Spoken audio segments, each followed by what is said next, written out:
Hello everyone, it's DA here. Hope you guys are doing great. Hope you are doing amazing. Every time a skin is released in Warframe, it goes through three major challenges. Will the players buy it? Will the players like it? And how often are they going to use it?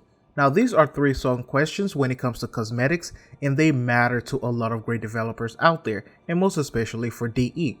Now this also determines if the players will continue to have faith in you to create such content, or will they bail and look into other sources such as Tenogen or look into other games. Now this is something that DE has both failed in and also passed on. Sometimes DE creates skins that makes you wonder if they even have an artistic director in charge, and sometimes they blow you away with the incredible designs. And with the way the Vote's proto skin went, most people were a lot skeptical about the next skins for Warframe. It is also great to say that Digital Extremes did not disappoint this time, and while the artistic expression is always subjective, I will say they did a very good job with this one. The MESA Deluxe collection is a masterpiece in the entire collection of skins. The profile was very well designed and it shows in the silhouette as well. Unlike some skins, it is easy to recognize that the player in front of you is playing as a MESA, and also they made sure that they kept the aesthetics needed to show that this is not a different Warframe. They also maintained the high shoulders and the wide hips, the high heels, and the ultimate regulator, so those are incredible things that I'm glad that they kept and also maintained the design.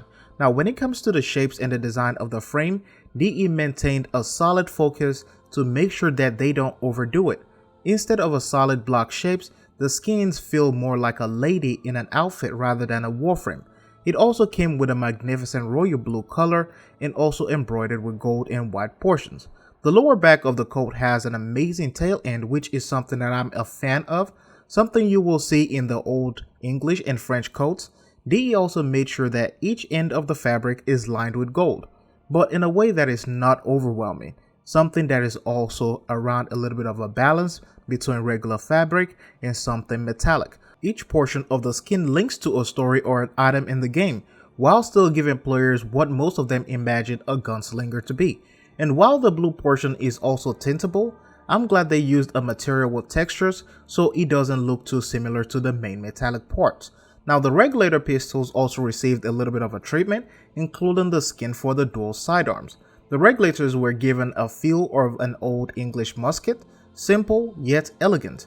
The same goes for the sidearm as well. It was well crafted to mimic an expensive Orokin revolver, and it did not disappoint.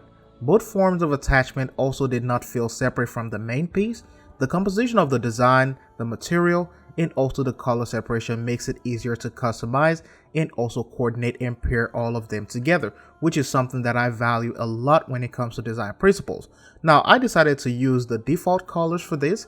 I did not have the urge to change the colors. This also proved that this item works well with almost every single customization, and you don't have to be a skilled fashion frame designer to know what colors to use or actually find something that looks good.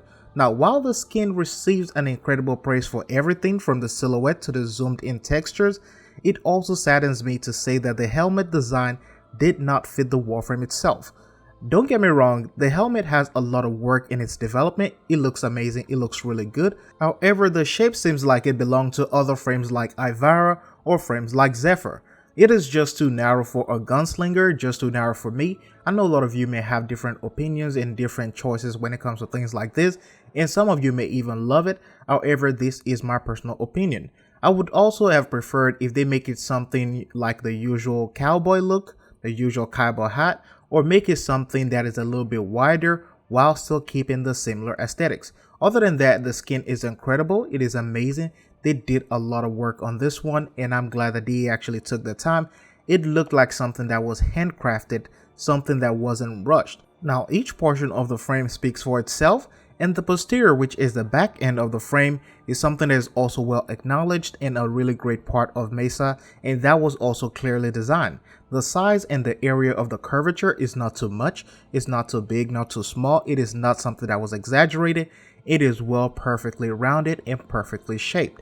Now if you ever thought about getting this skin, I would say go ahead and get the entire Presidio collection. Just for 225 plats, you can get the skin itself, You can get a bandana that comes with it. You can get the sidearm skins, which are something that you can only get from that collection. And you can also have this amazing look, and you can also have something that is actually quite incredible. Now, with the way this looks, I would doubt that a lot of people who buy this skin will ever go back to the regular MESA skin. So if you don't have regular or usual cash for Tenogen, this is also going to be an option for you to go ahead and buy, because of course Faster Frame is the true end game for a lot of people. And I hope you guys enjoy this video. Let me know what you guys think down below. If you enjoy the skin, if you like it, let me know as well. And if you enjoy this video, please leave a thumbs up and also subscribe to the channel for more Warframe. And as always, it is DA signing out. I'll see you all in the next one.